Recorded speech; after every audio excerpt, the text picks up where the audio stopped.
Voilà. Alors, bienvenue tout le monde. Merci de venir comme ça pendant une après-midi pour de passer avec nous, pour faire un petit peu cette expérience inédite d'une assemblée citoyenne comme ça en ligne à l'ère du corona. Voilà, donc on espère que vous allez tous bien.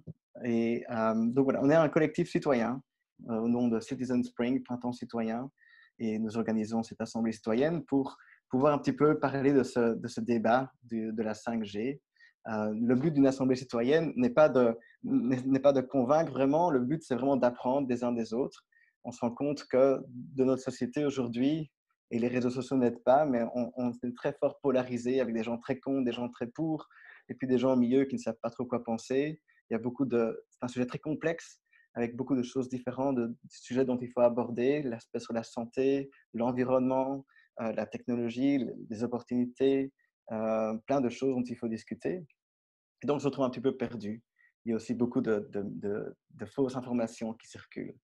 Et donc, le but d'une assemblée citoyenne, c'est finalement de nous donner à tous l'opportunité de non seulement d'apprendre d'experts pour savoir de quoi un petit peu est-ce qu'on parle, qu'est-ce qui est la vraie information de la fausse, mais aussi d'apprendre des uns des autres, de se rendre compte que dans notre société, finalement, il n'y a pas que les gens qui s'affichent dans notre flux sur Facebook, il y a d'autres réalités, d'autres personnes. Et donc, c'est une assemblée comme celle-ci est l'occasion d'apprendre des uns des autres. Donc déjà, merci à vous tous d'être là. Alors, première chose, peut-être quelques règles. Je ne sais pas si beaucoup de vous ont été dans ce genre d'assemblée. D'abord, peut-être langage des signes. Quand on est d'accord, on fait ceci. Ça veut dire qu'on est d'accord, comme ça on n'a pas à interrompre et parler. Quand on a un problème technique ou une question technique, on fait simplement un T, voilà, comme ça, technique. Si vous avez un problème d'audio, ça ne fonctionne pas, vous pouvez le dire comme cela. Donc voilà, aussi important de couper le son quand vous ne parlez pas pour éviter le bruit de fond. C'est toujours embêtant. Et sinon, je pense que c'est tout. Voilà. Alors, comment est-ce que ça va se passer cet après-midi? Donc, on va commencer par 2 fois 10 minutes de présentation de chacun des experts que je vais vous introduire dans quelques instants.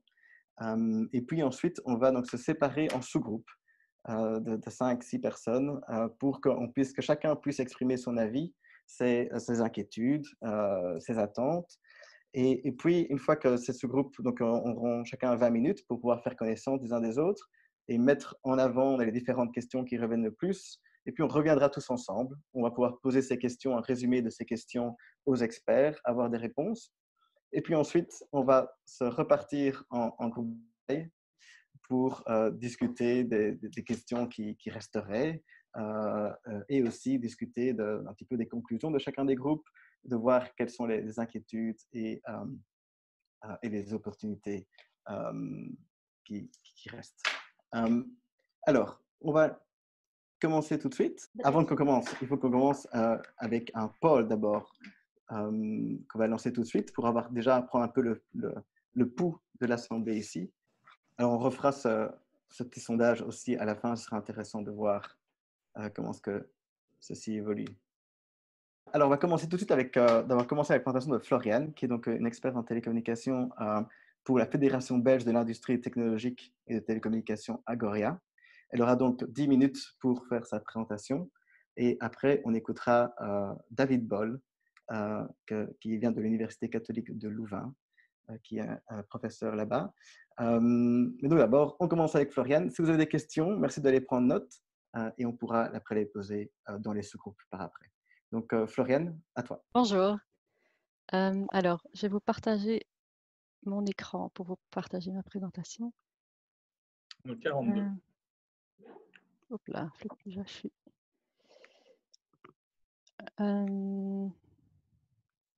Parce qu'avec ça, je ne vois rien, évidemment.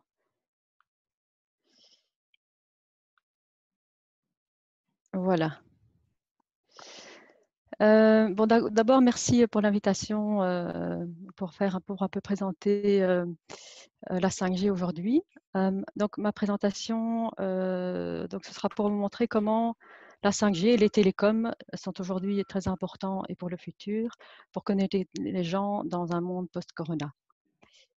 Alors, pourquoi la 5G? Donc, de façon générale, hein, on voit que les télécoms permettent de connecter les gens et plus que jamais maintenant, en période de Corona, on voit comme grâce aux télécoms, on peut communiquer là maintenant. Grâce aux télécoms, on peut travailler, on peut communiquer aussi avec ses proches. Alors, la 5G est aussi 10 fois plus efficace qu'à la 4G en termes, et ça permet de faire face à la croissance des données, de l'utilisation des données par tout le monde via la vidéo, etc., mais via l'Internet des objets, etc. Elle a aussi une meilleure efficacité énergétique par rapport à la 4G, mais on y reviendra tout à l'heure. Elle permet aussi une connexion Internet de très bonne qualité, mais aussi dans des zones rurales où c'est parfois difficile d'avoir la fibre ou le câble qui va dans des zones plus isolées. Donc, le téléphone mobile, enfin la 5G est une possibilité. La 5G permet aussi un grand nombre de nouvelles applications. Et alors, il faut aussi savoir que l'avenir, on parle de plus en plus de révolution numérique. Et cette révolution numérique sera vraiment déterminante pour notre bien-être au siècle prochain. Alors, la 5G, en fait, je sais que parfois ça paraît assez abstrait à pas mal de gens. On dit, mais oui, mais à quoi ça va servir? Et ce sera vraiment, tout le monde en bénéficiera, aussi bien les consommateurs, les patients, les travailleurs. J'ai essayé de mettre quelques photos ici d'exemples qui sont développés aujourd'hui. Donc, au niveau de votre téléphone, vous aurez beaucoup plus de débit et plus rapide qu'aujourd'hui. En termes de formation pour la santé, par exemple, on peut déjà faire aujourd'hui des formations à distance sur des corps virtuels. Et avec la 5G, on pourra le faire beaucoup plus indépendamment du lieu, puisqu'on n'aura plus besoin de fibre optique. Les drones aujourd'hui sont connectés, mais la connexion n'est pas excellente. Donc, ça veut dire qu'avec les drones, on parviendra à avoir une image en temps réel de qualité et permettant de faire des meilleures interventions, par exemple sur des éoliennes ou bien pour des opérations de sécurité, etc. Et alors, dans tout ce qui est industriel, la 5G en fait est hyper importante parce que ça permettra d'avoir une plus grande flexibilité, de plus automatiser, etc. La production industrielle. Pourquoi est-ce que la 5G rend possible ça? La 5G a 3 grandes caractéristiques. De un, elle permet un débit beaucoup plus rapide que la 4G, donc de 10 à 100 fois plus rapide, donc beaucoup plus de données qui peuvent être transmises en une seconde. On parle de la latence aussi. La latence, c'est le temps de réaction. Ça veut dire le temps qu'une information arrive d'un point à l'autre. Donc, c'est extrêmement rapide, c'est comme du temps réel. Donc, ça permet par exemple des voitures autonomes, puisque les voitures autonomes, on ne peut pas se permettre d'avoir une seconde de retard dans la transmission de l'information. Mais ça permet aussi plein d'autres applications. Et alors, ce qui est lié au débit, c'est aussi le nombre d'objets connectés par kilomètre carré qui pourra aller jusqu'à 1 million, donc de 10 à 100 fois plus qu'aujourd'hui. Donc, ça permettra aussi tout ce qui est smart mobility, smart city, etc., de façon plus approfondie qu'aujourd'hui. Alors, j'ai donné quelques exemples. Alors, on a fait aussi tout un travail pour voir dans quelle mesure la 5G permettra de répondre à une série de défis de demain. Donc, dans le domaine de la santé, j'ai déjà montré un exemple tout à l'heure, hein, par exemple les formations en réalité virtuelle, qui se font de plus en plus déjà aujourd'hui. On verra aussi beaucoup plus de consultations et monitoring à distance et on voit aujourd'hui de plus en plus de personnes âgées, donc de plus en plus de choses, des coûts qui augmentent et le fait de faire des consultations à distance permettra justement de mieux s'occuper des gens et de leur permettre d'encore rester chez eux pendant plus longtemps. Et c'est quelque chose qui va fort se développer à l'avenir et la 5G le facilitera. En termes de mobilité, j'ai parlé de la voiture autonome, mais aussi dans la gestion du trafic, il y aura des améliorations. L'industrie et l'environnement, ça peut permettre une meilleure gestion de la consommation, la production d'énergie. Dans l'industrie, j'en ai touché déjà un mot sur la flexibilité de la production, la productivité.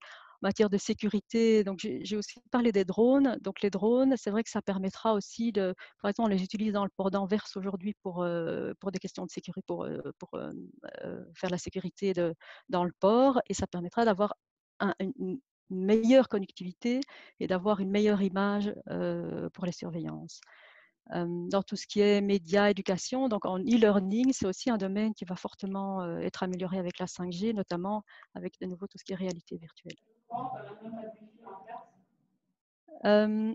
Alors, il faut savoir aussi que la 5G contribuera fortement à l'économie et à l'emploi. Et il y a la Commission européenne qui a fait une étude il y a quelques années et qui a évalué à plus de 36 000 emplois les emplois supplémentaires pour la Belgique grâce à la 5G. et 3 millions d'avantages économiques et sociétaux par an pour notre pays. Mais il faut aussi se rendre compte que si on n'a pas la 5G, ça posera un réel problème, en tout cas au niveau de l'économie et l'industrie belge, parce qu'on voit que ça se développe partout ailleurs, notamment en Allemagne, etc. Et que si on ne l'a pas, le risque, c'est qu'on ait une perte de compétitivité, pardon, et donc une perte d'emploi à plus long terme. La question énergétique aussi est une question qui soulève pas mal de préoccupations. Donc la 5G en tant que telle est plus efficace, jusqu'à 90% plus efficace que la 4G par données envoyées. Mais en même temps, évidemment, on s'attend à une forte croissance de l'utilisation des données qui mènera à plus de consommation énergétique. Mais on voit aussi que la numérisation et la 5G sont essentielles pour tout ce qui est économie et justement répondre aux défis climatiques. Alors, ce qui est, je trouve, vraiment intéressant, c'est qu'au niveau du Green Deal européen, ils ont une nouvelle politique pour soutenir la transition écologique, notamment avec les technologies numériques. Et on voit qu'effectivement, de façon générale, les technologies de l'information et de la communication vont mener à une augmentation des gaz à effet de serre, si on ne fait rien. Mais d'un autre côté, elles peuvent fortement aider à réduire les émissions globales. Donc, il y a une série de priorités qui ont été identifiées, notamment tout ce qui est économie circulaire, justement pour allonger la durée de vie, par exemple, des téléphones, pour permettre de plus facilement les réparer, de les recycler. Et puis, à côté de ça, il y a aussi une demande pour que toutes les infrastructures télécom et les data centers, les centres de données, soient climatiquement neutres d'ici 2030. Et c'est clair qu'en tout cas, aujourd'hui, je sais que Proximus et par exemple Orange sont déjà tout à fait engagés dans ce mouvement-là et je pense que c'est vraiment quelque chose d'important. Alors, comme je disais aussi tout à l'heure, la 5G, ce n'est pas qu'une histoire belge ou une histoire européenne, c'est vraiment quelque chose, une technologie qui est développée au niveau mondial. Donc, vous voyez sur la carte, ce sont les parties où c'est le plus développé. Ce sont, donc, on voit ça en mauve surtout, en bleu. Et alors, le vert, c'est les pays où c'est encore le moins développé aujourd'hui, puisqu'on n'a pas encore la 5G.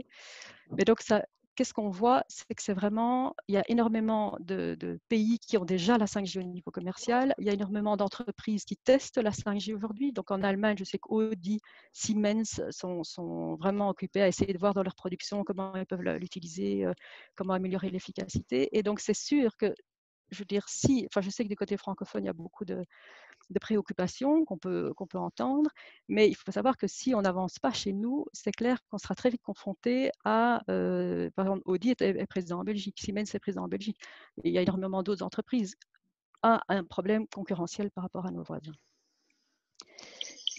La question de santé, ça c'est évidemment une des grosses préoccupations, mais je pense qu'il faut faire attention parce qu'il y a eu énormément de fake news via les médias sociaux.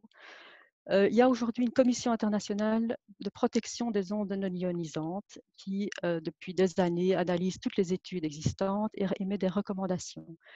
Ces recommandations ont été mises à jour en mars dernier et en gros, ils confirment les normes qui étaient déjà recommandées dans le passé et ils font des légères adaptations pour tenir compte de la 5G. Ces normes sont recommandées par l'OMS, par l'Union européenne, sont suivies par un très grand nombre de pays au travers le monde et notamment l'Union européenne. Le tableau sur la droite, vous voyez où se trouvent les régions belges, parce qu'en Belgique, c'est régional, les normes d'émission des antennes. Bruxelles, on est 50 fois plus sévère, Flandre 4 fois plus sévère et Wallonie 4 fois plus sévère. Donc, et ça pose problème pour le déploiement de la 5G, en particulier sur Bruxelles. Donc, c'est aussi un point sensible sur la Belgique, mais on voit qu'on est en fait hyper sévère par rapport à nos voisins. On est juste pour dire qu'on est à 9 minutes. Ok. Attends, je regarde. Oui, ça va. Alors, au niveau fake news et des informations, j'ai pris juste quelques exemples ici. Donc, 5G, coronavirus, il y a eu de très nombreuses dénonciations au niveau des sites au niveau des sites qui dénoncent les fake news, télévision, radio. Ici, il y a un extrait de l'AVRT, mais je ne pourrais pas vous montrer. Il y a eu, chaque année, en fait, régulièrement, il y a des fake news. On a parlé des centaines d'oiseaux qui sont morts au cours de tests de la 5G aux Pays-Bas à cause des hautes fréquences du rayonnement 5G. Mais en fait, il n'y avait jamais eu de test à cet endroit-là, à La Haye, sur la période en question. Et c'était des oiseaux qui avaient mangé des baies avec des épines vénéneuses. De nouveau, les médias sociaux se sont défoulés, mais en fait, c'était tout à fait une fake news. L'appel des 180 scientifiques et médecins a aussi été revu par les décodeurs en remettant les pendules à l'heure en disant que ce n'était pas du tout objectif. Donc voilà, alors nous on vient de mettre un site web, une page web à disposition avec un Q&A pour essayer justement d'un peu y voir plus clair par rapport à ça. On aimerait bien, le site est indiqué ici, on aimerait bien que les autorités publiques communiquent de façon neutre et objective par rapport à la 5G, ce qui se fait en tout cas pour le moment un peu plus du côté flamand que francophone. Donc voilà, c'est un appel aussi aux autorités. On a fait une brochure qui a été distribuée par les organisateurs. Donc, n'hésitez pas à la retrouver sur nos sites web. Ça vous donne, c'est en grande ligne ce que j'ai expliqué ici. Ça permet de voir ça de façon un peu plus approfondie. Merci, Floriane. Voilà. J'espère que je suis On aura restée dans l'occasion les de temps. poser. C'est parfait. On aura l'occasion de poser des questions après et que tu pourras aussi après partager d'autres réponses qui seront par rapport aux questions posées. Donc, merci, Floriane. Maintenant, donc, on va passer à David Boll, qui est donc assistant professeur à l'Université Bonjour catholique de Louvain. À tous et à toutes. Là, vous voyez normalement un très beau coucher de soleil. Et dans quelques instants, ma présentation. Voilà, alors je vais commencer d'abord par vous décevoir. Je ne suis pas expert en 5G.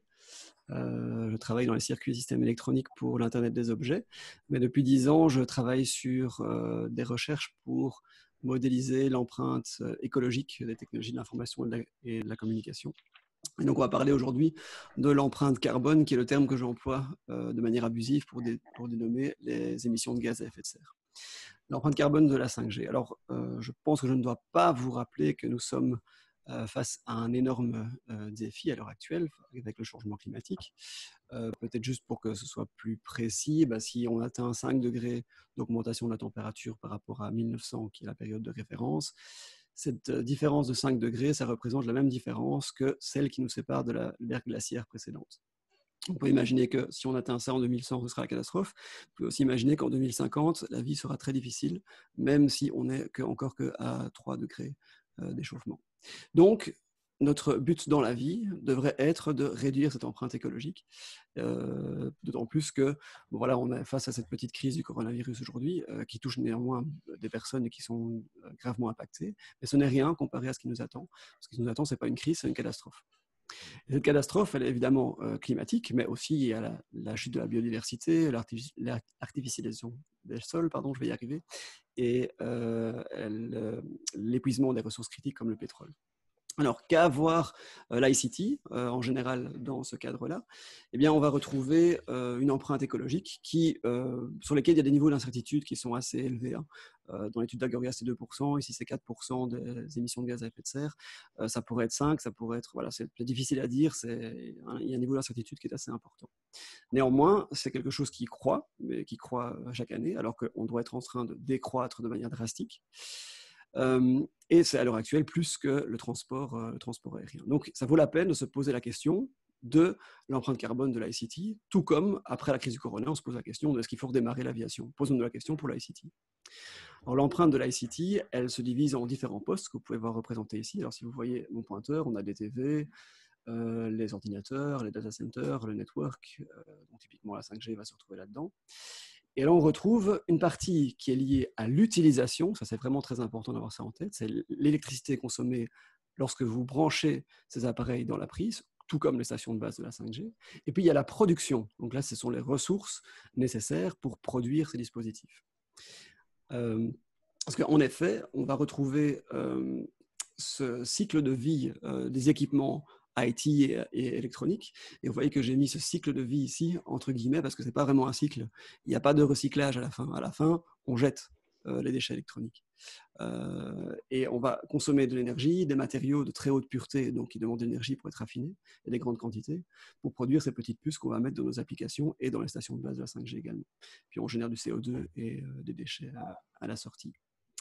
Et donc, l'énergie, c'est un point, mais ce n'est pas que l'énergie qui est importante. L'extraction des ressources dans des zones où on a des conflits géopolitiques importants pour avoir la main mise sur ces ressources, notamment au Congo, et les déchets qui sont générés derrière sont tout aussi importants finalement que la consommation énergétique et l'empreinte carbone. Alors, pour avoir une petite anecdote, le nombre de déchets, le poids des déchets électroniques en 2018, c'est 50 millions de tonnes, ça fait 5 000 tours Eiffel, ou, de manière plus locale, 20 000 atomiums, donc c'est quand même pas quelque chose de négligeable. Et ce qu'on observe vraiment fort, c'est cette croissance. Ici, c'est une croissance qu'on voit qui est exponentielle, qui croît de 46% chaque année du volume de données échangées. Là, c'est le volume Internet de données échangées dans le monde. En Belgique, c'était même un peu plus que ça. Agoria dit que on a doublé tous les 12 mois, donc c'est plus 100% chaque année, entre 2012 et 2018. Ça, c'est un peu tassé maintenant, mais ça continue à croître néanmoins. Dans ces données, d'où ça vient ces données? On a other usage, différents types de données. On a ce qu'on fait maintenant ici, qui rentre dans ces 20% ici, sont des vidéos peer-to-peer. Et puis on a 60% qui sont des vidéos online, donc tout un chacun peut regarder sur Internet. Et ce qui est intéressant de voir, c'est que la deuxième catégorie ici dedans, après la vidéo à la demande, c'est le porno. Voilà, donc une grosse partie de nos données, la 5G, on pourrait la déployer pour le porno. Non, pardon, là c'était une attaque un peu biaisée. La 5G ne sera pas que pour avoir du porno au Wicca, mais ça pourrait servir à ça aussi. Est-ce que la 5G vient à la rescousse? Alors, effectivement, si les données croissent, l'empreinte carbone va croître. Donc, on a besoin d'améliorer l'efficacité énergétique. C'est ce qu'on va voir sur ce graphe-ci. C'est un graphe qui montre le volume de données en gigabytes qu'on peut échanger pour une énergie de 1 kWh. Et vous voyez qu'en fonction des années, la 4G s'améliore, elle se tasse un peu. La 3G donne un gain de 3, parce que c'est un axe logarithmique ici sur la gauche. On améliore 3 fois. Donc on peut transmettre 3 fois plus de données avec la 5G dans un même empreinte énergétique. Cependant, on voit qu'on double tous les 1 an, 2 ans. Donc après 1 an et demi, on sera retour à la case départ. On déploie la 5G, retour à la case départ. On a de nouveau la même empreinte carbone.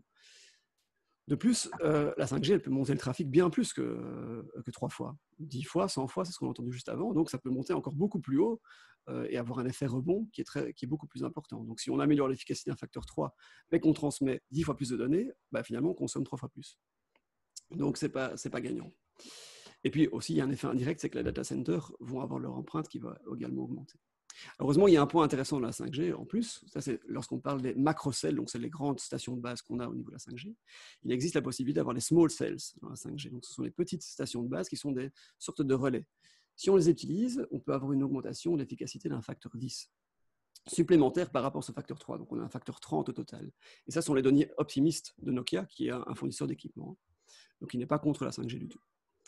Alors, comment ça fonctionne? On a cette macro-cell qu'on connaît déjà, et on va déployer ces small cells qui vont relayer le signal à travers ces millimeter waves, qui ont comme particularité de pouvoir transmettre beaucoup de données, mais à très courte distance. C'est pour ça qu'on a besoin de déployer ces small cells. Alors moi, ce qui m'inquiète, c'est ce déploiement des small cells. Dans certaines études, on voit qu'il en faudrait 100 par kilomètre carré, d'autres disent 200, 250. Et si on regarde la région de Bruxelles-Capitale, on va se retrouver à 41 000 small cells à déployer, New York 200 000, toute la Chine, ça c'est un rapport de l'Union européenne qui cite un rapport de sécurité chinois, au-delà de 100 millions de cellules à déployer. Alors l'empreinte carbone de la production de ces cellules, ça c'est quelque chose qui me pose vraiment problème. Donc c'est un des points de la 5G. Alors ce qui est important de comprendre ici aussi, c'est que la 5G, ce n'est pas une technologie, mais c'est un ensemble de technologies. Donc il faut essayer de rentrer dans les détails de cette technologie pour éviter d'avoir une évaluation biaisée par rapport à tout ça. Alors comment est-ce qu'on en arrive là à déployer 1 million de small cells en Chine? Eh bien, qu'est-ce qui ne marche pas dans le principe d'innovation dans les technologies de l'information et de la communication? Eh bien, je fais ici référence à un professeur français, Pierre-Yves Gomez, qui travaille dans le management et qui a analysé le fait que entre les années 70 et aujourd'hui, on a eu un changement du fonctionnement économique. Dans les années 70, on travaillait avec le capitalisme accumulatif, ce qui veut dire qu'on va emprunter de l'argent, investir dans les moyens de production, améliorer la production, ça va nous permettre d'avoir des profits, de rembourser nos prêts et donc d'avoir ce cercle vertueux qui nous permet de continuer à accumuler du capital et à faire fructifier notre capital. Depuis aujourd'hui, on travaille dans un mécanisme de capitalisme spéculatif. Ça veut dire qu'on va emprunter de l'argent, on va investir dans une technologie, 5G par exemple, et de par la foi qu'on a dans la valorisation future de cette technologie, on va pouvoir lever de l'argent supplémentaire. Et ça, c'est quelque chose qu'on voit dans toutes les startups. C'est assez classique. Quel est l'impact de ce capitalisme spéculatif sur les méthodes d'innovation? Eh bien, c'est vraiment cette foi dans le futur qui est le point central. Regardons ici cette courbe qui compare l'évolution de la valeur des actions d'une entreprise, c'est ce que les actionnaires veulent, faire monter la valeur de l'action. Les ingénieurs vont inconsciemment et naturellement se diriger par essayer de faire croître ce qu'on appelle les KPI, donc les indicateurs de performance clés.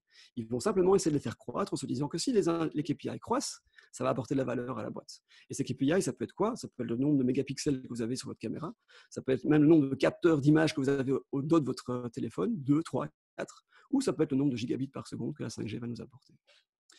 Le deuxième problème, c'est le buzzword innovation, donc c'est l'innovation au type buzzword. Alors voyons un peu ce petit comics ici où on dit que la boss demande à son employé qu'est-ce qu'on va faire cette année-ci? Ah, de la blockchain, parce que la blockchain, ça va tout changer, ça va être merveilleux. Et puis quand on lui demande, tiens, en fait, c'est quoi la blockchain? Ah, aussi, l'intelligence artificielle, ça va tout changer. Sur quoi je voudrais focaliser votre attention, à 9 minutes. Ce sont les termes qui sont employés ici. La blockchain, ça va tout changer, tout le monde en parle, le potentiel des applications est énorme, on ne veut pas être laissé pour compte, laissé derrière. Voilà, buzzword innovation, c'est le vocabulaire classique. Donc, quelles sont les conséquences de ces innovations KPI, donc les performances et les buzzwords? C'est que finalement, l'obsolescence, ça c'était incroyable hier, ça aujourd'hui c'est complètement dépassé, avec la 5G pareil. Et puis évidemment, la création de besoins artificiels, le pommeau de douche connecté, le rasoir connecté, la chandelle connectée, sont tous des besoins artificiels. Et dans mon domaine, on appelle ça l'IOS pour Internet of Shit, qui sont vraiment les déviances de toutes les applications dont on n'a rien à faire, qui sont déployées pour rentabiliser le fait qu'on a investi dans les technologies. Après, quand on se rend compte que ça ne sert à rien, il faut rentabiliser, on crée des besoins artificiels. Voilà, est-ce que j'ai le temps pour une conclusion? Très court, oui. Donc, pour moi, limiter l'empreinte carbone du monde, de la société dans laquelle on vit, ça devrait être notre priorité numéro 1. L'empreinte de l'ICT n'est pas négligeable et elle grandit. Peut-être qu'elle peut apporter des gains dans certains domaines, certainement, mais il faut se poser la question de son empreinte propre. 2 pitfalls, l'innovation sur les performances, l'innovation sur les buzzwords. La 5G peut permettre de supporter la croissance des données, mais, je conclue là-dessus, est-ce que c'est vraiment une fatalité, cette croissance des données? Voilà, merci beaucoup, David. Alors oui, je vois qu'il y avait une question. Oui, on partagera les présentations par la suite, comme ça vous pourrez accéder aux présentations de Florian et de David aussi. Alors, merci à vous deux, David, Florian, pour ces présentations très intéressantes. Et alors, je suis sûr qu'il y a déjà plein de questions que vous avez. Alors, pour pouvoir s'assurer que tout le monde puisse partager ces questions, donc on va se séparer en petits groupes. David, si je peux juste te demander d'arrêter de partager ton écran. Je cherche comment faire. Je cherche comment faire. Voilà. Donc, on va maintenant partir donc, en sous-groupe de 5-6 personnes pendant 20 minutes. Le but qu'on va vous demander, d'abord quelques règles importantes, c'est que personne n'a le monopole de la vérité. On a juste des perspectives différentes, on a chacun notre background différent. Et donc, c'est important de savoir ça. Le concept qu'on appelle de artful participation, c'est-à-dire que chacun, si vous pensez que votre perspective n'a pas été partagée, prenez la parole, mais aussi step down, c'est-à-dire que gardez, si vous pensez que quelqu'un d'autre a déjà dit le point, mais voilà, gardez l'espace pour les autres. C'est vraiment important que vous entendiez l'avis de tout le monde, que tout le monde ait accès à pouvoir partager son avis. Voilà, donc ça, c'est des règles qu'on vous demande de respecter pour qu'on puisse entendre tout le monde. Alors, dans ce tour-ci, le but vraiment, c'est d'abord commencer avec un check-in pour vous présenter simplement votre nom, très court, votre nom, d'où ce que vous venez et peut-être votre profession, se donner un peu une idée de quelle est votre perspective. Et puis, c'est vraiment après de faire un tour, de partager si vous avez des questions de clarification par rapport à ce qui a été dit et si vous avez quelles sont vos inquiétudes. Voilà. Et après 20 minutes, on revient tous ici dans la pièce commune et une personne par groupe va présenter les 2 questions les plus importantes qui vous semblent les plus appropriées à poser et on pourra les poser aux experts. Donc voilà, est-ce qu'il y a d'autres questions brûlantes avant qu'on... Non? Je demande à mes co-facilitateurs s'il y a des questions importantes. Non, sinon on y va, on est parti. Donc Lynn va vous envoyer chacun dans un groupe. À tout de suite. J'espère que vous avez pu avoir une conversation constructive dans votre sous-groupe. Voilà. C'est un peu magique, hein, pour tout le monde qui revient comme ça et puis qui se sépare. Et voilà, on attend que tout le monde revienne.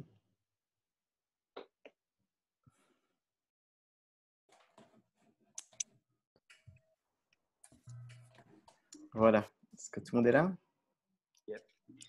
Voilà, super. Bon, bienvenue de nouveau. J'espère que vous avez tous eu l'occasion de pouvoir partager vos sentiments et découvrir un peu quelles sont les autres personnes, les autres profils qu'il y a dans votre sous-groupe. Maintenant, on va écouter donc, le résumé de chacun. Donc, pour chaque groupe, j'espère que vous avez défini quelqu'un qui peut partager des questions. On va procéder chaque groupe à la fois, les 2 questions principales. Et on va faire tous les groupes et puis on demandera aux 2 experts de choisir parmi toutes les questions qu'il y a, donc celles qui veulent répondre en priorité. Et on a 20 minutes pour cette partie-ci. Donc, on va commencer tout de suite avec le groupe numéro 1. Et pour le groupe numéro 1, c'est Peter qui nous partage les questions.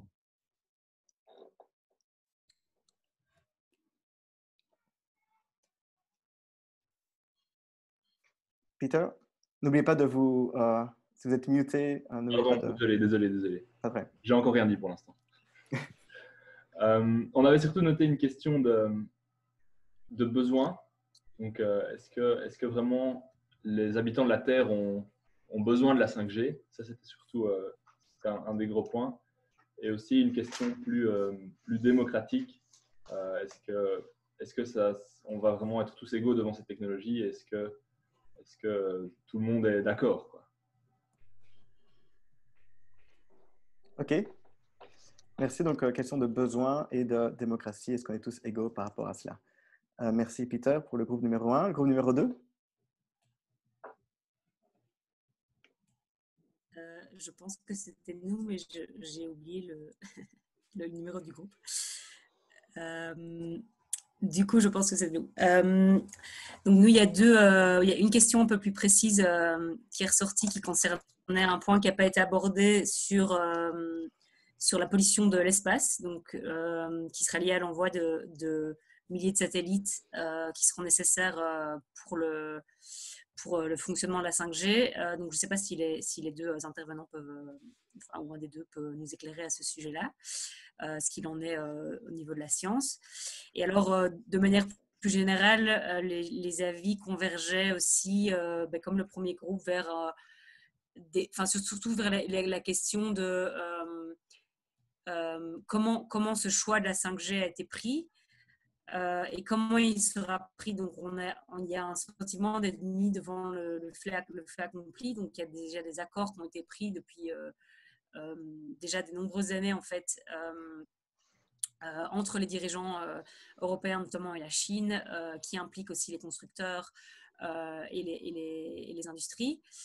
Et donc, nous, maintenant, en tant que citoyens, on est mis devant le fait accompli sans qu'il y ait, en fait, on a l'impression qu'il n'y a aucun débat possible. Donc, ici, il y a une opposition, ce sont des choix de société, en fait, avant tout. Avant d'être un débat scientifique, c'est avant tout des choix de société qui doivent être faits. Ok, donc la question, c'est sur donc, la participation citoyenne par rapport au choix de développement de cette technologie. Oui. Et la question de l'espace. Voilà. La question, c'est de voir, je ne sais pas si les experts peuvent répondre, mais voilà, de voir qui réellement prend les décisions et quelle est le marge de manœuvre qui est laissé aux citoyens. Ok, merci beaucoup Alexia et merci pour le groupe numéro 2. Groupe numéro 3? Oui, je vais résumer les questions pour le groupe numéro 3. Bon, il y en avait beaucoup, donc je vais essayer de résumer. On s'est posé une question sur ces ondes nécessaires pour la 5G. Et on nous a dit que la fréquence de ces ondes ne posait pas de problème, mais qu'en est-il de la puissance et du rapport entre la puissance et la fréquence? Parce qu'apparemment, pour les plus techniciens que moi, l'un n'est pas équivalent à l'autre. Excuse-moi, c'est l'inverse. Donc, la puissance a été fixée par les normes et on en a parlé, mais c'est la fréquence qui n'est pas nommée. Donc, c'est une onde millimétrique et c'est ça la question, c'est qu'elle semblerait être dangereuse pour la vie. Ok, donc question sur la fréquence et la puissance. Oui. Et l'autre question, c'était qu'est-ce qu'on peut faire en 5G qu'on ne peut pas faire en 4G? Par exemple, si les voitures autonomes doivent échanger des données, pourquoi est-ce qu'elles doivent échanger tant de données que ça? Ok, super. Il y avait encore d'autres questions, mais j'ai essayé de résumer un petit peu et je repasse la parole. Parfait, merci beaucoup pour le groupe numéro 3. Groupe numéro 4. Yep. Ça doit retomber sur les notes. Ouais. Ok, je me suis fait jeter de la page, je recherche.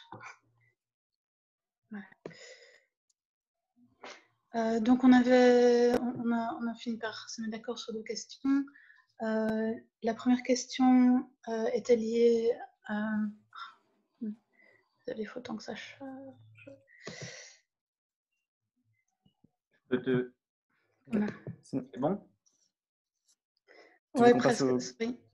Tu veux qu'on Non, passe ça va, d'abord ici. Oui. Ouais. Voilà. Donc, il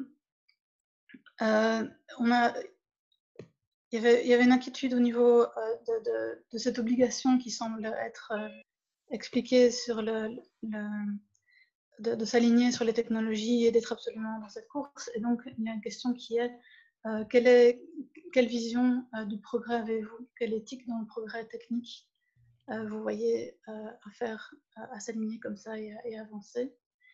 Et la deuxième question était plus spécifique au niveau des risques sanitaires. Qu'est-ce qui est prévu pour prendre en compte ce risque sanitaire, sachant que déjà 3G, 4G, ben, c'est pas tellement évalué non plus. On n'en sait pas beaucoup plus sur les technologies précédentes. Alors, est-ce qu'on va vraiment prendre ça en compte et qu'est-ce qui est prévu s'il y a des études qui existent déjà et avec des références? Voilà. OK. Donc, l'éthique par rapport à la vision du progrès et puis les risques sanitaires. Est-ce qu'il y a des mesures pour mitiger les problèmes éventuels? Super, merci. Et en prendre la mesure. Et en prendre la mesure. OK, merci. Groupe suivant, groupe numéro 5. Oui, bonjour.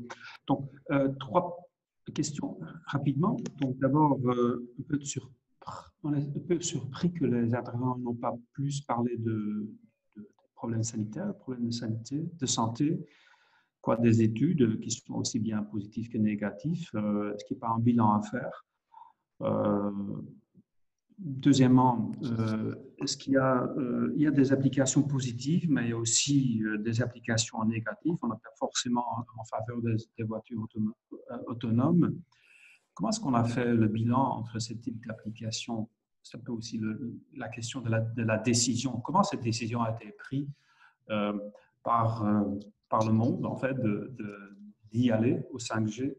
Et troisième, très rapidement, est-ce qu'on a bien pensé l'impact sur l'environnement, l'impact sur l'empreinte de carbone? Ça n'a pas été adressé, enfin, c'était une question pour Florian de Agoria, mais aussi la surutilisation de ressources matérielles pour la production des téléphones, des antennes, etc. Donc, il y a 3 questions. OK. Donc, oui, des études de santé, les applications positives, mais aussi négatives, est-ce qu'on y a pensé? Et l'impact carbone, qui est une question particulièrement pour Florian. Merci, Johannes. Groupe numéro 6.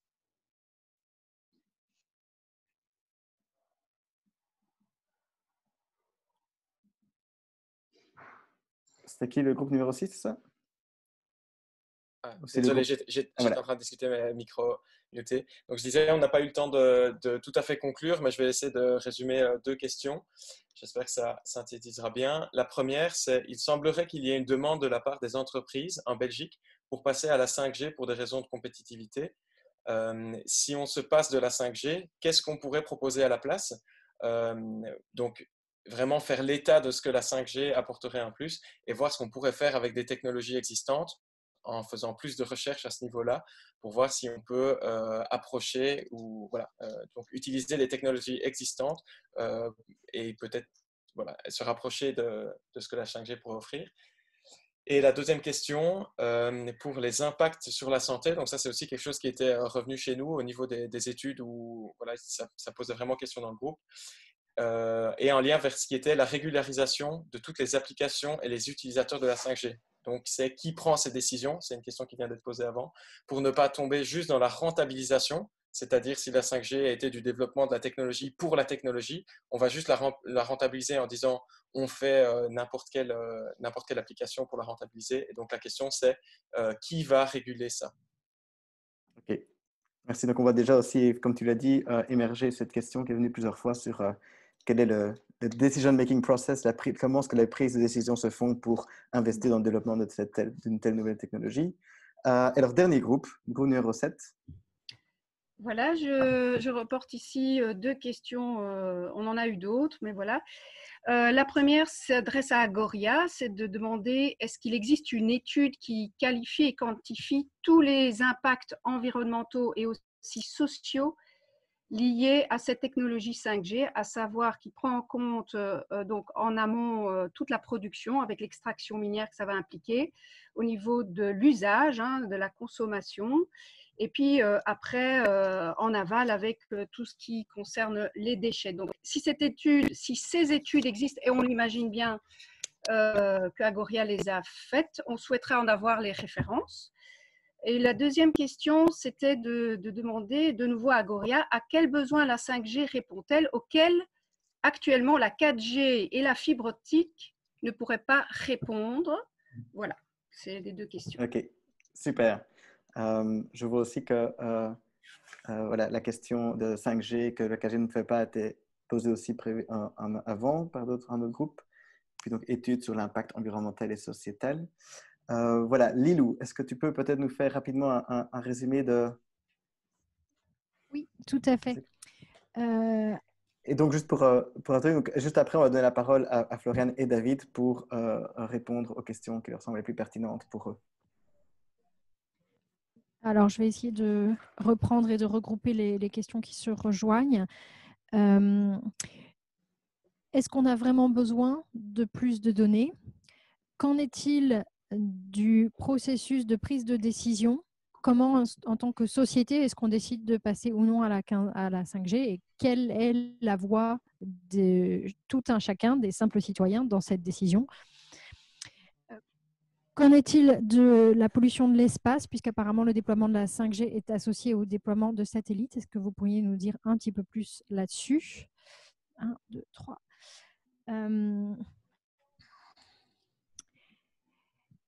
Et ça, c'est une question qui s'adresse, je pense, aux 2 experts. Quelle est votre vision du progrès et quelle est votre vision de l'éthique qui doit être associée à la technologie et au développement technologique?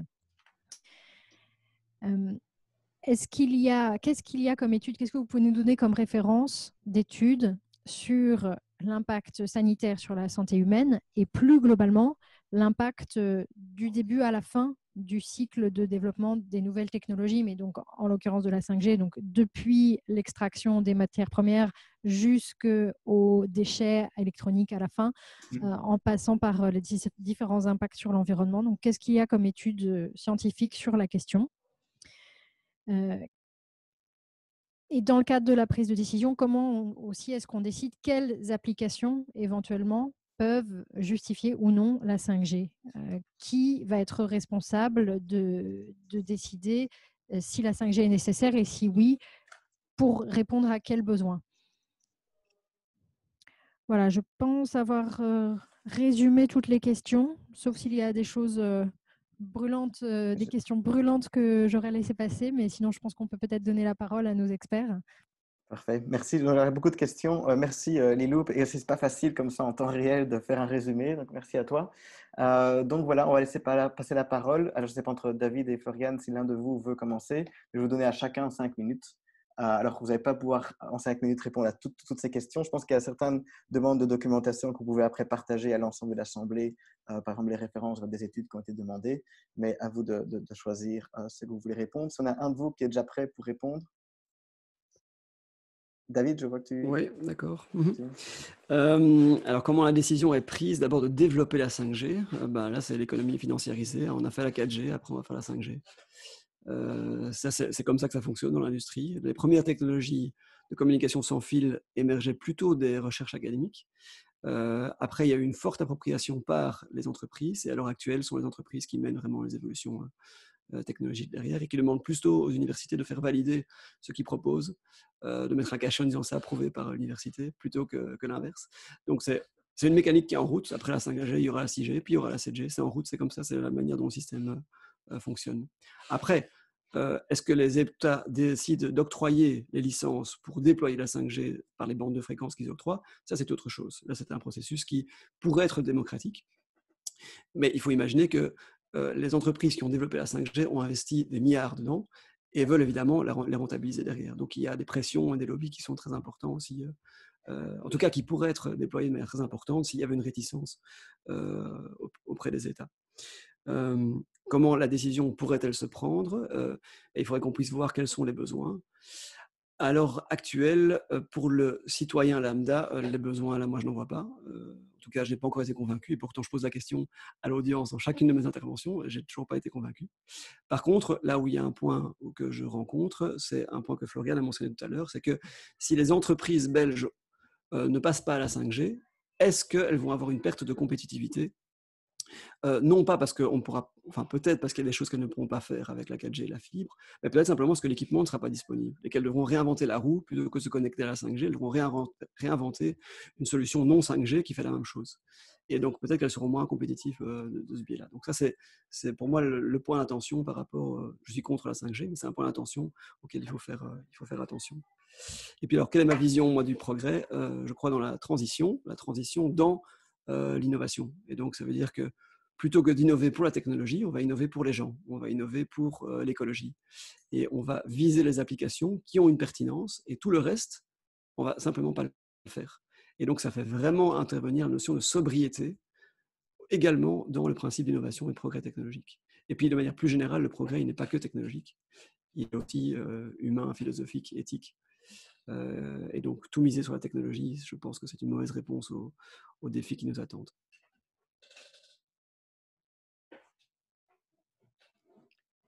Super, ça fait 2 minutes 30, peut-être que tu pourras ajouter des choses après. On va passer à Florian, du coup.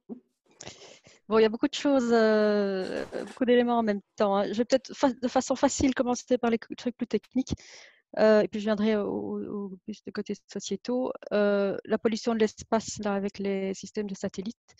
En fait, au niveau belge, en tout cas, il n'y a pas du tout le plan d'utiliser des satellites pour la 5G. Mais je sais que, par exemple, pour des régions moins couvertes comme l'Afrique, moins peuplées, pardon, comme l'Afrique, etc., la 5G, enfin, les satellites est une solution pour éventuellement connecter les gens qui sinon n'auraient pas de connexion.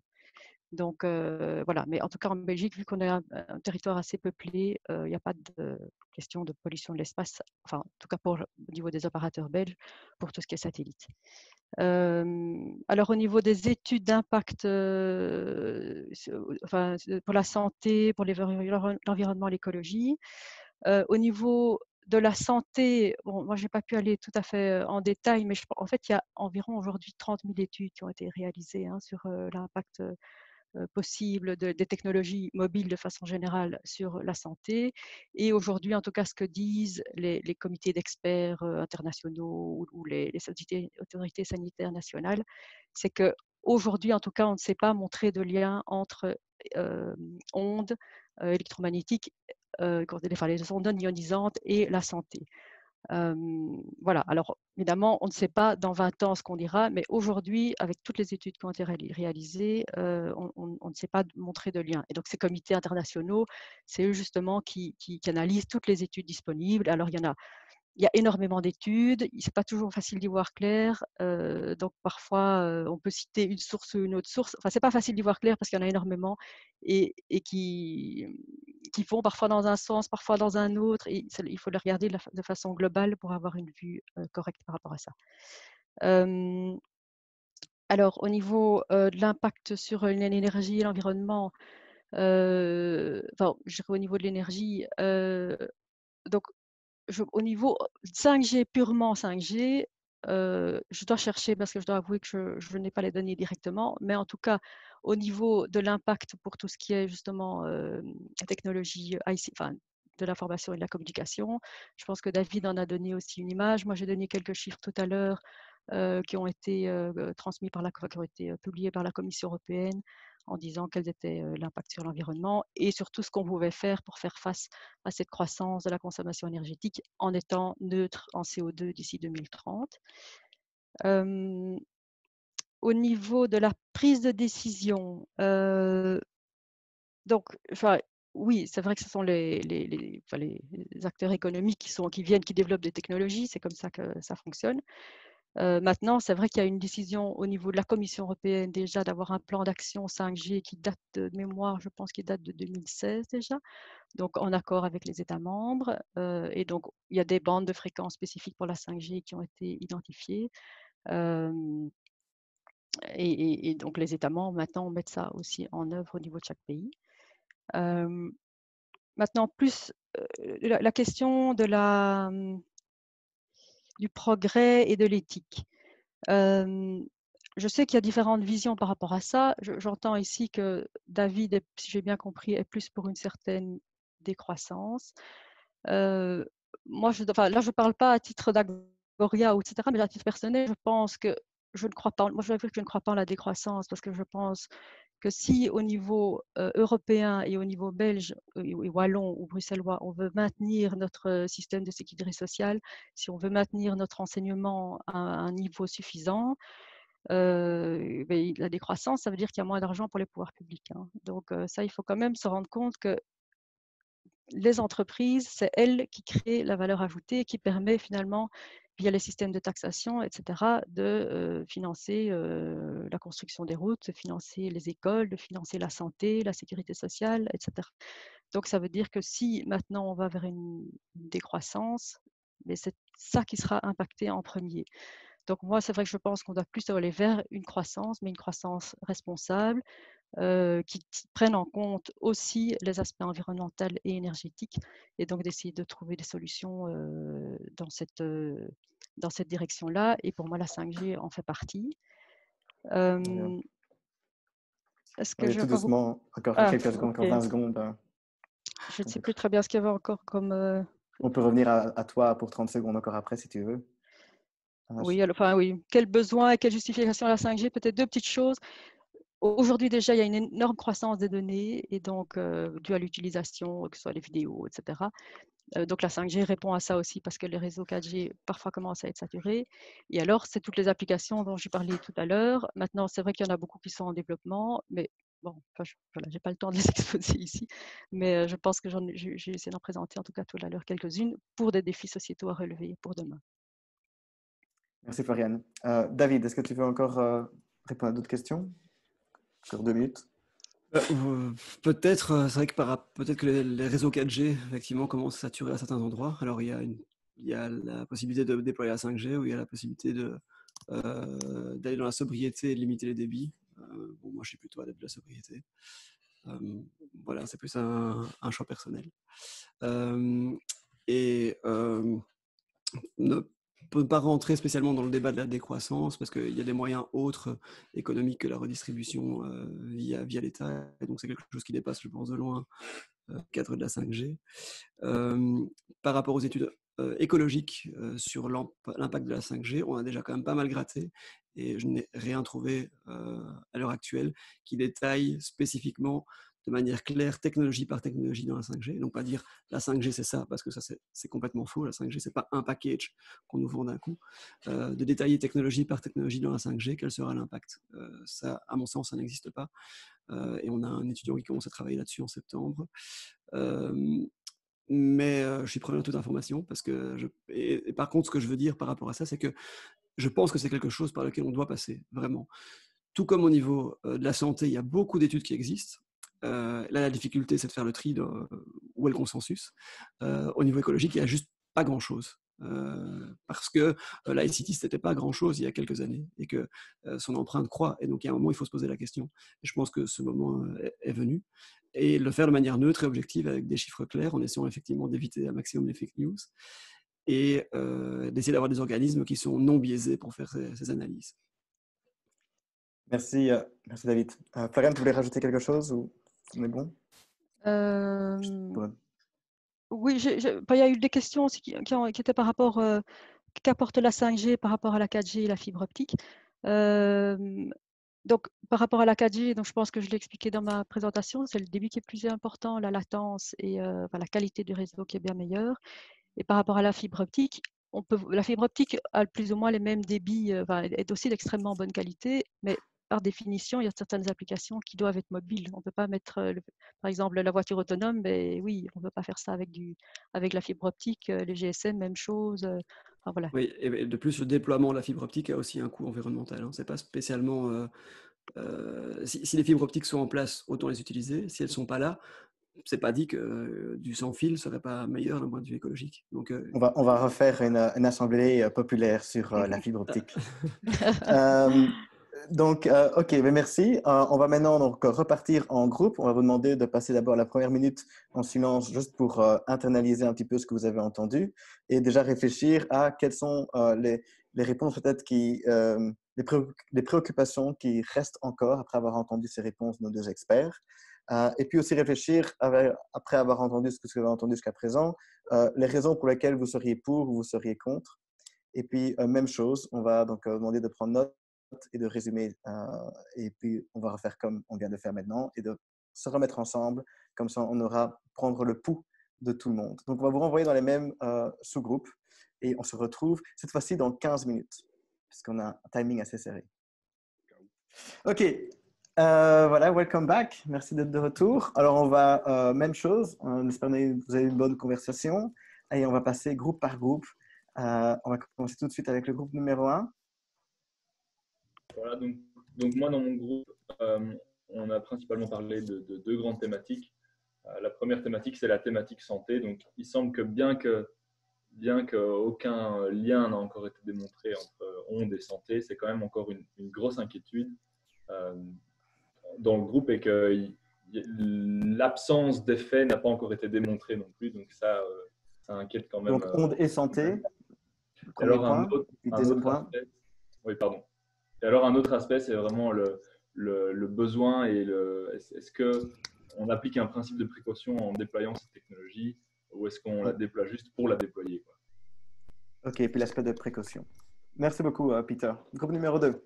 Donc, on va essayer de… Parce donc il est 17h38 et donc notre but est de terminer à 6h. Donc, on va essayer d'assurer que tout le monde ait l'opportunité de partager. Groupe numéro 2. Oui, Manu, il y avait deux grandes inquiétudes qui restent. La première, c'est toujours la même. Donc, on n'est pas du tout convaincu par le fait que les citoyens ont quelque chose à dire dans le débat. Donc, le fait que les décisions vont être imposées plutôt par les entreprises, avec les gouvernements qui suivent. Et deuxième point, qui est plus la question dans ces choix technologiques et la manière dont on évolue, quelle sera la place de l'humain dans un monde hyper connecté où nos objets pourront prendre des décisions pour nous, quelle place aura l'humain et en quoi les technologies vont pouvoir améliorer notre qualité de vie réelle. Merci. Alexia, groupe numéro 3. Alors, dans le groupe numéro 3, il y avait encore pas mal de questions qui subsistaient. En fait, on a l'impression que, d'abord, sur la question de la santé, ça ne paraît pas clair pour tout le monde.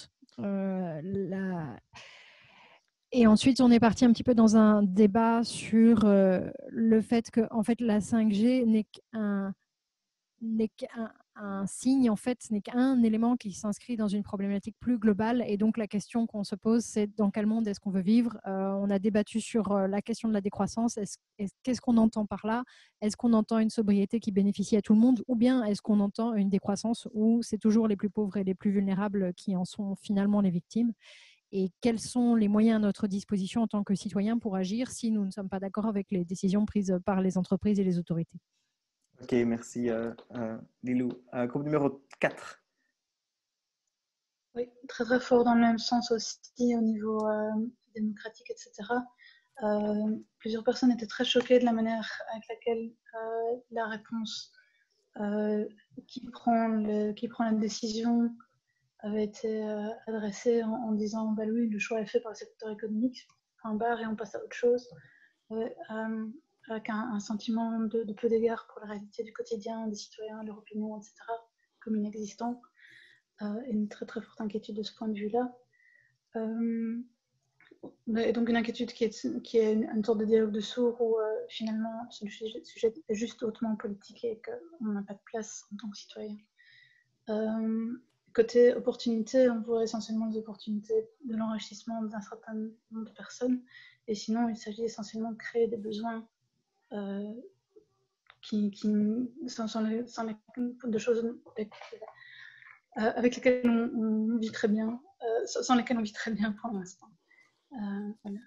OK, merci Evelyne. Groupe numéro 6. Alors, je n'oublie pas de désactiver le micro. De notre côté, la première question donc, qui a été formulée, c'est pourrait-on faire une 5G industrielle ? mais non accessible aux citoyens qui pourraient tout à fait en fait, se satisfaire de la 4G dernière génération. Cela pose toujours quand même la question du fait qu'un fer de lance de la 5G, c'est l'automation et que voilà, ça peut aussi découler sur une diminution de l'emploi à long terme. Ça, c'est une autre question. Mais donc, la question cœur, c'est vraiment, pourrait-on faire une 5G industrielle? Et la deuxième question, pourquoi ne consacre-t-on pas notre énergie à développer des technologies qui diminuent notre impact sur l'environnement, des recherches et des technologies qui se concentrent sur la résilience et la réponse à un besoin réel et vital, plutôt que du développement de performances pures, ce qui revient grosso modo à jouer à qui a la plus grosse voiture. Le concept de low-tech a aussi été mentionné. Voilà pour la deuxième. Super, merci. Et j'ai oublié le groupe numéro 5. Oui, merci beaucoup. Donc, trois questions, trois soucis qui restent ont les conséquences non voulues. Par exemple, sur le respect de la vie privée, Big Brother, on a parlé déjà beaucoup. Big Data, Big Brother a été mentionné dans le chat. On ne connaît pas encore les applications qui seront possibles avec 5G, donc on ne sait pas non plus les conséquences de ces applications. Donc, il y a une grande incertitude. Est-ce qu'on doit la gérer mieux? Deuxièmement, on ne veut pas être poussé à utiliser certaines technologies, certainement pas si le motif domine dans cette adoption de cette technologie. Et troisièmement, que la croissance, oui, on y croit, mais il y a d'autres domaines de croissance, par exemple, diminuer la faim dans le monde, donc diminuer la famine, par exemple. C'est aussi un domaine de croissance. Okay. Merci, Jeunesse. Groupe numéro 7. Oui. Pour terminer. Alors, nous, globalement, on est contre la 5G. Donc, on a identifié un premier problème qui est au niveau de l'identification des besoins. C'est un peu mettre la charrue avant les bœufs. On a l'impression qu'on va d'abord inventer la technologie et puis nous trouver des besoins au lieu de d'abord nous questionner sur nos besoins, faire une vraie étude de nos besoins. Ensuite, on n'a pas jusqu'ici entendu qu'il existait vraiment d'études complètes sur les impacts environnementaux et sociaux de toute la chaîne de production, d'utilisation, de déchets, etc. Ensuite, nous, on se pose la question de quelle croissance veut-on, parce qu'il y a eu la question de la décroissance. Est-ce qu'on veut celle du PIB ou plutôt celle du bien-être, d'autres valeurs que celle du profit, etc. Ensuite, il y a une inquiétude par rapport à l'usage que pourrait être fait de la 5G par des États qui iraient vers quelque chose de plus autoritaire. Et finalement, conclusion, nous sommes pour le progrès, mais pour le progrès pertinent. Voilà. Merci, Sophie. Voilà, alors on a entendu les résumés des 7 groupes. Florian, David, est-ce que vous voulez un résumé ou est-ce que vous avez eu l'occasion de Non, moi je vais d'abord juste apporter une précision parce que je vois que ma réponse a été comprise de manière trop dure et a choqué. Par rapport à qui prend la décision, je parlais bien de qui prend la décision de développer la technologie, pas qui prend la décision de la déployer. Donc c'est le fait que la 5G existe, mais ce n'est pas le secteur économique qui décide que la Belgique va la déployer. Okay, donc ils ont, sur des critères purement financiers, ils ont décidé de développer la 5G après la 4G, mais ça reste le politique qui a la main pour octroyer les bandes de fréquences pour le déploiement des technologies. Donc le politique a la main par rapport à ça. Il y avait une autre chose que je voulais préciser. Ah oui, par rapport à la santé, je vais peut-être mettre aussi une nuance par rapport à ça. Alors moi, je ne suis pas du tout expert dans l'impact des ondes électromagnétiques sur la santé, mais ma perception personnelle que j'en ai, c'est qu'à l'heure actuelle, on n'a pas démontré qu'il y avait des impacts. Ça peut se comprendre aussi de la manière, on n'a pas démontré on ne démontre pas non plus qu'il n'y en a pas, mais on n'arrivera jamais à démontrer qu'il n'y en a pas. Ça, c'est pas possible. Il faut un recul sur des décennies pour pouvoir le prouver. Donc voilà, c'est un argument qui doit être aussi pris avec des pincettes. Dire parce qu'on n'a pas démontré qu'il y avait d'impact, ça veut dire qu'on n'est pas sûr, qu'on n'a pas démontré non plus qu'il n'y en avait pas. C'est difficile, quoi. Donc voilà, sur la santé, ça reste. Il faut, à mon avis, pas être biaisé ni d'un côté ni de l'autre.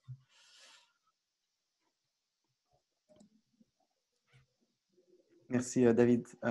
Florian, sais pas si tu veux réagir ou si tu veux que Lilou Oui, je veux bien réagir, je vais résume. essayer, mais comme il y a eu beaucoup de questions, c'est pas facile de prendre les bonnes ou les pas. Enfin, voilà, je vais répondre à quelques-unes et puis dites-moi s'il y en a d'autres auxquelles je vais répondre. Donc, par rapport à la santé, je pense que ce que David vient de dire est très correct. On demandait le principe de précaution. En fait, au niveau, je parlais tout à l'heure de l'ICNIRP, donc cette commission internationale pour protéger des ondes non ionisantes.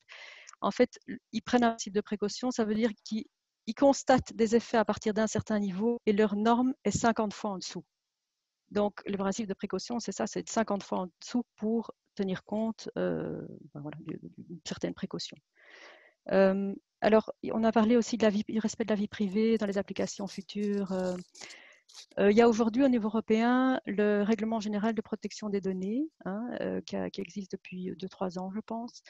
Donc, qui vise justement à protéger les données privées des citoyens, des entreprises, de tout le monde. Et évidemment, c'est important parce que c'est vrai qu'il y a de plus en plus de données qui sont disponibles et c'est important qu'il y ait une privacy par rapport à ça. Donc, il y a un règlement, il y a plusieurs législations par rapport à ça. Et pour l'instant, en tout cas, on considère que c'est OK. C'est toujours quelque chose aussi qui peut évoluer en fonction des besoins d'une société. Alors, il y en a qui disaient aussi on ne veut pas être poussé ou obligé d'utiliser la 5G.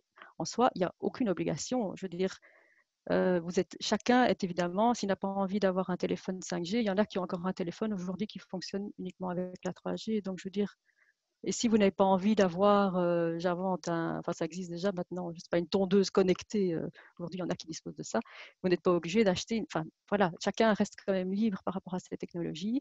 Maintenant, c'est sûr que je pense qu'il y a des gens qui sont assez geeks, si je peux dire, ou qui ont envie de l'utiliser, ou moi, il y a des gens aussi qui pouvaient se dire ah, jamais la 4G, maintenant ils sont contents d'avoir un téléphone parce qu'ils peuvent envoyer des vidéos, etc. Donc voilà, mais alors c'est vrai qu'au niveau des entreprises, il y a une volonté de pouvoir la déployer en tout cas chez elles, parce que ça permettra vraiment des nouvelles applications, des nouvelles façons de produire. Et de nouveau, je pense qu'il faut quand même aussi être un peu réaliste par rapport, enfin si je parle du côté purement économique, mais socio-économique, je pense qu'il faut être aussi réaliste par rapport à une chose, c'est que même si on n'aime peut-être pas toujours l'entendre, mais c'est qu'au niveau international, aujourd'hui, ça se développe, et c'est vrai que si tout à coup, en Wallonie, on décide on ne le fait pas, ben, ça va quand même avoir des conséquences socio-économiques pas évidentes. Alors, si on est prêt à assumer ça, on assume ça. Mais moi, je pense que si à un moment donné, on veut prendre une direction plus radicale, c'est minimum au niveau européen qu'il faudrait le faire. Et alors, ça veut dire qu'il faut... Enfin, voilà. Moi, je pense qu'en tout cas, si on veut maintenir un certain niveau aussi de sécurité sociale, etc., dans nos pays, il faut pouvoir aussi avancer avec ces technologies. Il faut peut-être juste lutter contre la fraude fiscale. Ça, c'est un autre débat, mais ça, je suis d'accord. De manière plus fondamentale contre les inégalités, hein, parce que effectivement, notre économie croît depuis longtemps et les inégalités aussi. Ok. Alors, je ne sais pas, David, tu voulais encore ajouter quelque chose par rapport aux questions? Merci Floriane pour tes réponses. Oui, alors je pense qu'effectivement, on pourrait faire ce choix du pragmatisme et de la moindre mesure en se disant on va déployer la 5G que pour les industries et les opérateurs de communication ne donnent pas d'abonnement 5G pour le consommateur, pour tout un chacun, en se disant comme ça, au moins on ne pénalise pas nos entreprises, mais on fait un essai au niveau citoyen, est-ce qu'on peut s'en passer? C'est peut-être quelque chose qui pourrait être réfléchi. Oui. Alors comment trier, comment limiter l'accès seulement aux entreprises et pas aux citoyens, je ne sais pas. C'est pas quelque chose auquel j'avais réfléchi précédemment. Merci au groupe qui a fait cette proposition. Floriane, tu as une idée par rapport à ça? Intervenir, si c'est possible. Je ne sais pas si vous m'entendez. Oui. À deux niveaux. On parlait tout à l'heure du syndrome de la grosse bagnole. Et si on taxe très fort les grosses bagnoles, on supprime tout ou partie du syndrome.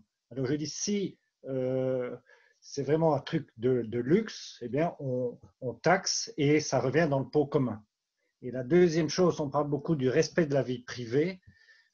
moi, je retournerai la question, parce que c'est vrai que ça donne froid dans le dos quand on voit les possibilités, notamment de traçage, que les nouvelles technologies donnent, mais soyons d'autant plus attentifs maintenant pour éviter les violations de cette vie privée et que l'on voit très très fort au bas de l'échelle sociale, et je pense notamment à tous les allocataires sociaux. Merci. Ok, merci Georges.